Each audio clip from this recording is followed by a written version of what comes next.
Olá, você está no Comente Bíblia, esse é o primeiro vídeo da semana, seja muito bem-vindo.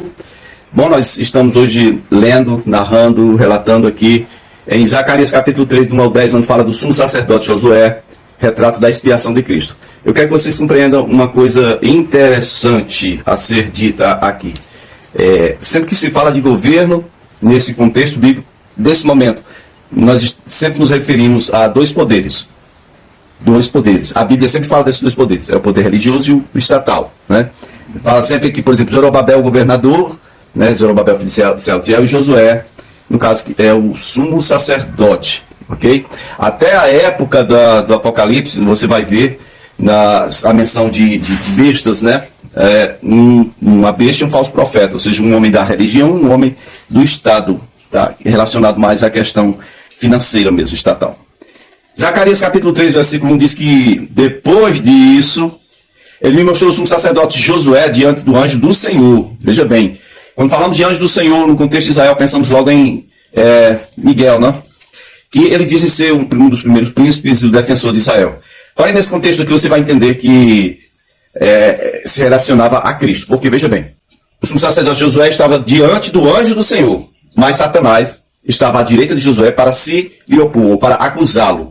E o anjo do Senhor disse a Satanás: o Senhor te repreenda, Satanás. Sim, o Senhor que escolheu Jerusalém, o repreenda. Aí diz: este homem não parece um tição tirado do fogo? Este homem? O único homem que é relacionado aqui é o próprio Josué, né? Porém, a figura de Satanás aqui é aplicada a questão desse homem que parece um tição tirado do fogo. Verso 3 diz: olha, Josué estava vestido com roupas impuras e estava em pé diante do anjo do Senhor. E o anjo disse aos que estavam diante dele: tirem suas roupas impuras, as roupas impuras dele. E depois disse a Josué: veja, eu tirei de você o seu pecado, coloquei vestes nobres sobre você. Isso aqui é a figura do Messias, que pode perdoar pecados, o Cordeiro de Deus que tira o pecado do mundo, chamado Jesus Cristo, tá? Verso 5, diz também: coloquem um turbante limpo em sua cabeça. Aí colocaram um turbante nele e o vestiram. Enquanto isso, né, o anjo do Senhor só observava. Aí o anjo do Senhor exortou Josué dizendo: assim diz o Senhor dos Exércitos, se você andar nos meus caminhos, se você obedecer os meus preceitos, você governará a minha casa e também estará encarregado das minhas cortes, e eu lhe darei um lugar entre estes que estão aqui. Ouça bem, sumo sacerdote Josué e seus companheiros, sentados diante de você. Homens que simbolizam coisas que virão. Trarei o meu servo, o renovo. O meu servo, o renovo, é o Messias. Josué é só uma figura aqui na história, para esse contexto. Verso 9 diz assim: vejam a pedra que coloquei na frente de Josué, ou diante de Josué. Ela tem 7... O Holt está participando, gente. O Holt está participando. Vejam a pedra que eu coloquei na frente de Josué. Ela tem 7 pares de olhos. São 14 olhos. 7 pares de olhos. E eu gravarei nela uma inscrição, declara o Senhor dos Exércitos. Removerei o pecado desta terra num único dia. Essa expressão desta indica proximidade. A gente sabe que o Cordeiro de Deus tirou o pecado foi do mundo todo, da terra, do planeta Terra. Mas quando essa expressão aqui, tirarei o pecado desta terra num dia, está se referindo à terra lá, né, Oriente Médio ali, aquela região de Jerusalém, região de Israel, aquele país, aquela terra, a terra da promessa. Tá ok? Zacarias capítulo 4, do 1 ao 14, agora vai falar sobre o candelabro de ouro, né, candelabro menorá de ouro, né, e sobre 2 oliveiras. Zacarias 4, 1 diz: depois o anjo que falava comigo tornou a despertar-me como se desperta alguém do sono. Ele me tocou, me perguntou: o que você está vendo agora? Aí ele diz, o profeta diz: um candelabro de ouro maciço. Aí tem uns recipientes para azeite na parte superior. Tem 7 lâmpadas, 7 par de olhos, 7 lâmpadas. 7 Espíritos de Deus. 7 é o número da plenitude, né, o número de Deus. No versículo 3 diz que há também 2 oliveiras junto ao recipiente, uma à direita e outra à esquerda. Verso 4 diz: perguntei ao anjo que falava comigo o que significava esse menorá, esse candelabro. Aí disse: você não sabe? Ele: não, meu senhor. Lá no versículo 11, vai pular para o verso 11, diz assim, ó, a seguir perguntei ao anjo o que significa essas duas oliveiras, à direita e à esquerda do candelabro. Verso 12, perguntei também o que significam estes dois ramos de oliveira ao lado dos dois tubos de ouro que derramam azeite dourado. E ele disse, você não sabe? O anjo sempre fazendo essa pergunta, você não sabe? Ele, não, meu senhor. Verso 14. Então ele me disse, são os dois homens que foram ungidos para servir ao soberano de toda a terra. Provavelmente aqui está relacionado a Zorobabel, filho de Sealtiel, governador, e a Josué, né, que é, no caso, o sumo sacerdote.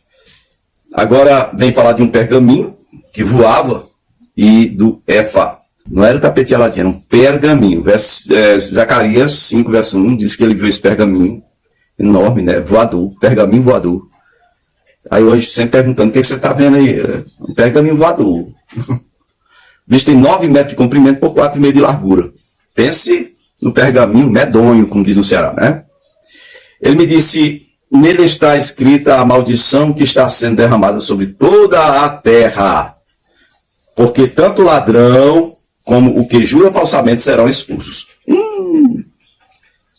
Vou repetir. Tanto o ladrão como o que jura falsamente. O que é negócio de jurar falsamente é cometer perjúrio. Juro falar a verdade, somente a verdade, nada mais do que a verdade. E depois conta uma mentirinha. Isso é perjurar. É crime.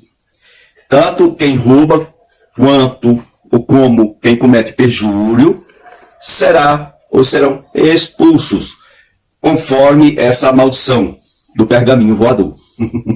Eu lancei essa maldição para que ela entre na casa do ladrão e na casa do que cometeu perjúrio, né?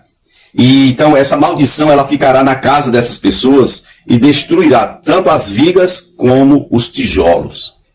Olha aí, uma maldição lançada por Deus para destruir o mentiroso e o que comete perjúrio. Em seguida o anjo que falava comigo se adiantou e me disse, olhe, veja o que vem surgindo. Eu perguntei o que era aquilo. Ele respondeu, uma vasilha. Tipo, não está vendo? É uma vasilha, rapaz. E dentro dessa vasilha aí está o pecado de todo o povo desta terra, a terra de Israel, desta terra. Pode ter certeza que a maior parte que enchia essa vasilha é idolatria e rebelião contra os princípios e preceitos do Senhor. O verso 7 diz, então, uma tampa de chumbo, a tampa da panela era uma tampa de chumbo, ela foi tirada e dentro da vasilha estava sentada uma mulher. Poxa vida, uma mulher, a figura desse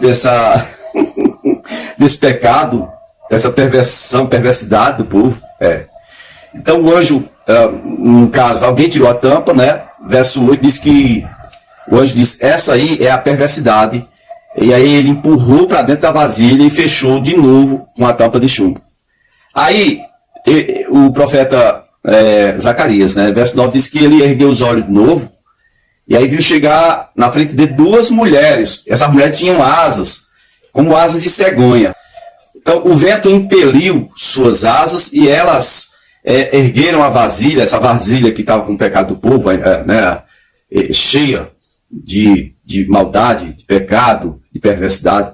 Essas duas mulheres levantaram essas vasilhas, né, e ficou lá entre os céus e a terra, e ele ficou olhando e ele perguntou, para onde estão levando essas vasilhas? Essa vasilha, para onde elas estão levando? Verso 11 respondeu, para a Babilônia, onde vão construir um santuário para ele. Para ele? Não era ela? Não era uma mulher? Não era ela? O pecado? Não era?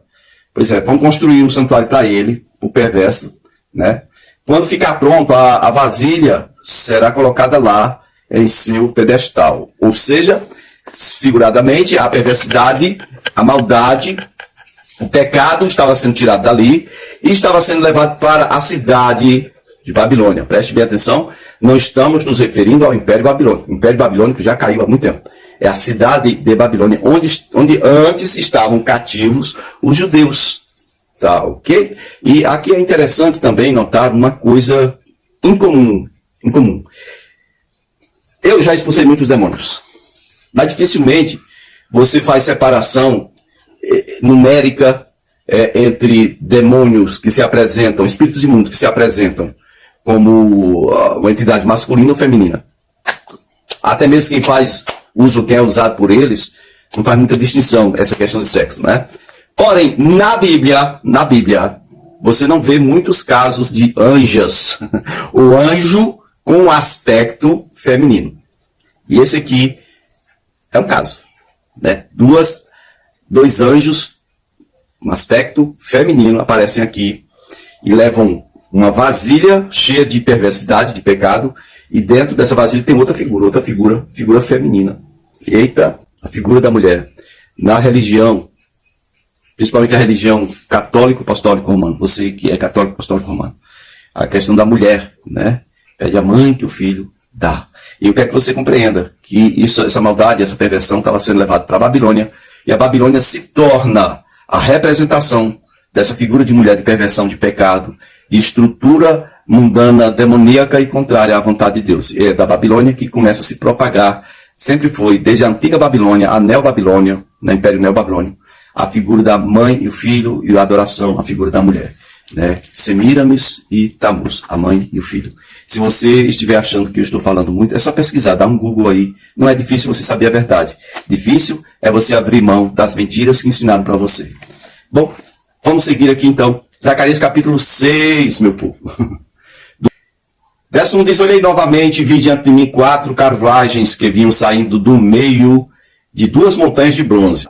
Atrelada à primeira carruagem, tinha cavalos vermelhos. E na segunda carruagem, cavalos pretos, vermelho e preto.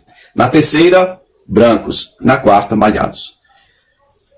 Todos eram vigorosos. E eu perguntei hoje, falar comigo, quem representam estes cavalos atrelados a essas carruagens, no caso, né?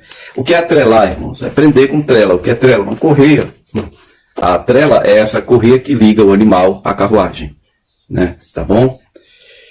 Veja bem novamente aí as carruagens ligadas aos cavalos, aos 4 cavalos que inicialmente o Zacarias viu, né, em visão, tá bom? E aí no verso 5 o anjo me respondeu: estes são os 4 espíritos dos céus que acabam de sair da presença do soberano de toda a terra. A carruagem puxada pelos cavalos, no caso cavalos pretos, vai em direção à terra do norte. Terra do norte é Babilônia, né? Fica tipo bem a leste, mas é porque eles sobem muito a norte para poder depois fazer a curva, descer para a Babilônia. Os cavalos brancos, ele vai em direção ao ocidente, nós aqui. E os cavalos malhados, o cavalo malhado vai para a terra do sul, Egito. Tá? Bom, e o vermelho, como sempre, quem está conversando com o profeta é o homem do cavalo vermelho. Todo mundo esperava que fosse o branco, mas que decepção, né? Verso 7 diz: os vigorosos cavalos avançam impacientes por percorrer a terra. E o anjo lhes disse: percorram toda a terra, e eles foram. Então ele me chamou e disse: veja, os que foram para toda a terra do norte deram repouso ao meu espírito naquela terra. Ou seja, vejam, os cavalos e as carruagens que foram para a terra do norte, que foram para a Babilônia, deram repouso ao meu espírito. Queridos, no capítulo 6 de Zacarias, no versículo 9 e seguinte, seguindo o mesmo texto aí, nós vamos ver um outro assunto, vai ficar no próximo vídeo, sobre a coroação simbólica de Josué. Me aguarde, próximo vídeo aí.